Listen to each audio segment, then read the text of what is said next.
imagine we had a vaccine against war, and against hunger, and against climate change. Today I'll talk about how I found this vaccine, how we developed it as a team, and how we need all of you to roll it out into everyone's arms. But the story starts when I was in grade 11, and today here at Lisbon, United Lisbon School, I feel reminded of that quite a lot. I had a teacher who wanted to join on a trip to a student conference. Of course, I raised my hand. I mean, we had a day off, right? Who wouldn't? And so off we went. A few weeks after, I found myself with around about 10 other fellow students and 2 teachers in a huge hall of about 300, 400 high school kids. Everyone was slightly nervous about what to expect from the coming days. We had all been assigned a country, usually not the one we were coming from. I was assigned Pakistan. I still have never set foot into Pakistan. And we had also been assigned a UN committee, which we were to represent our country, my country, Pakistan, in. For me, that was the United Nations Security Council. And we had also received a topic which we would discuss in that Security Council, nothing less but the Middle East conflict. Easy enough. And during those couple of days, we would role play the work of the United Nations. We had to defend not our own position, but the position of the country that we were assigned to represent. That sometimes can conflict with one's own moral beliefs, values, and it's a very, very enriching exercise to do, to step into the foots of those you may personally disagree with. And yet, you are now Pakistan. We are now Pakistan. We want to find a solution for the Middle East conflict that is not just the best one out there, but the best that I believe as Pakistan is the best out there. I assume 1 or 2 of you may have an idea of the kind of conference I'm speaking about. Because frankly, here at United Lisbon School, there's a similar format, which is Model United Nations. And Model United Nations conferences happen around the world, kind of like TEDx events, just there is no central agency. Anyone can go home and organize an UN conference.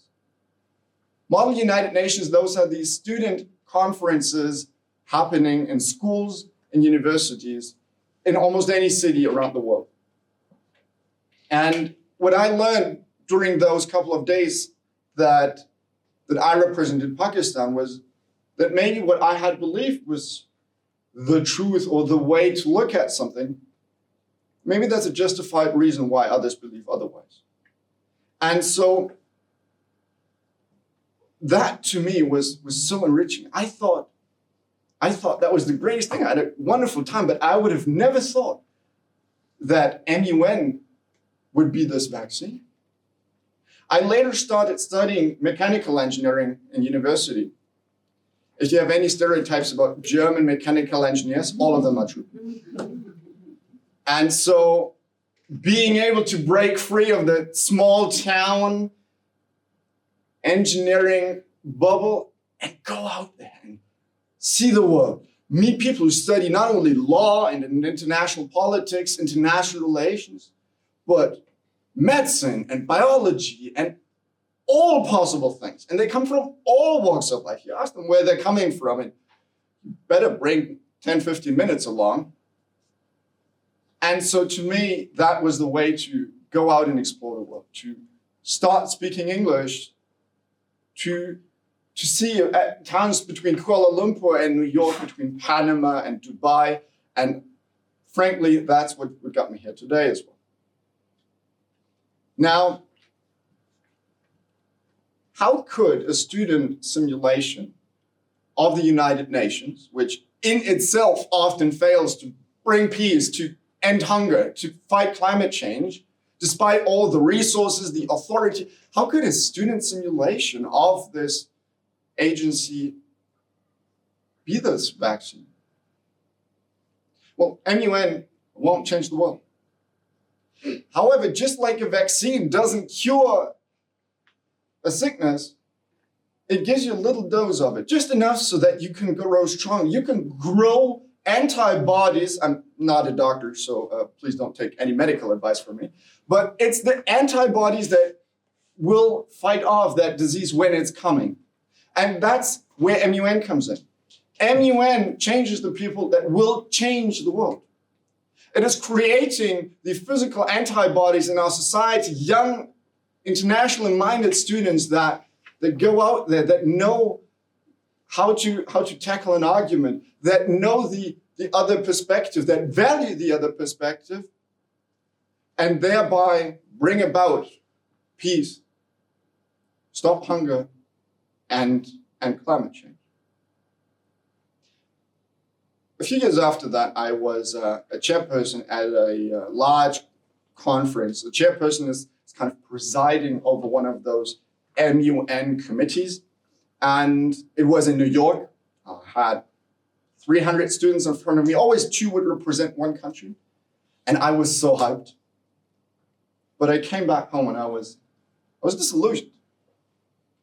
There was so many people flying in from around the world to New York to debate for 3 short days. But instead of using every single minute to hear arguments, to hear opinions, to debate, to find consensus, I felt that half the time we needed to count votes, to share documents. Have you tried sharing a document recently in class with 30 people? How long does that take? Do that with 300. Count votes when you have 300 people in front of you. Keep in mind, 2 are representing one country, and of course the country can't vote twice.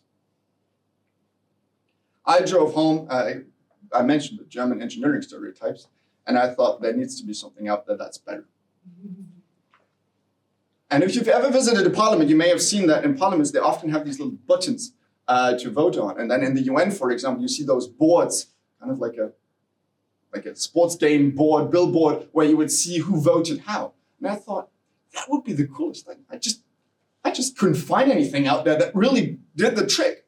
And so I came home and I thought, okay, let's find some friends, let's build this. Because frankly, yes, I had taken one single engineering computer science class.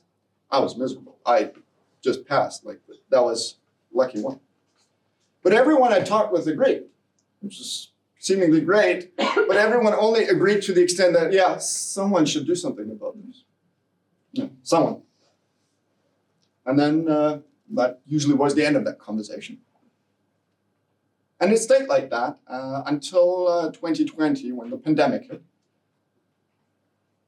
And suddenly there was no longer going out to the movies tonight. There was no longer seeing friends. There was no barbecue parties. You've been there.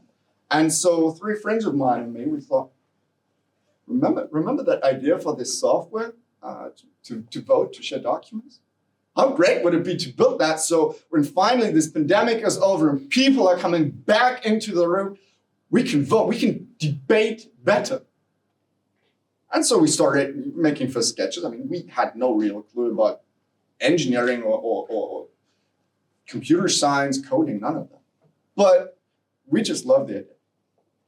Shortly after, 2 friends came about, they approached us. They said, we're planning to have a Model UN conference online.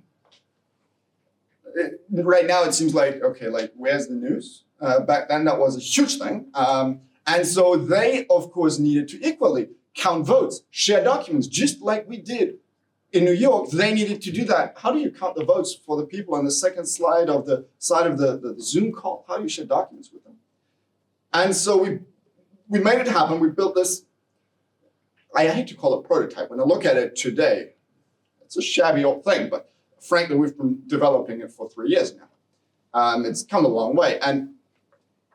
But it was so motivating to see the need, to see people appreciate the work that we put in and really see that community, that great uptake, and seeing that despite a global pandemic, people are still coming together to debate and to exchange.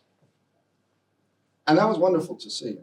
Today, with that team, we're running the world's largest MUN platform where we really want every student out there to take part in at least one MUN in their student life.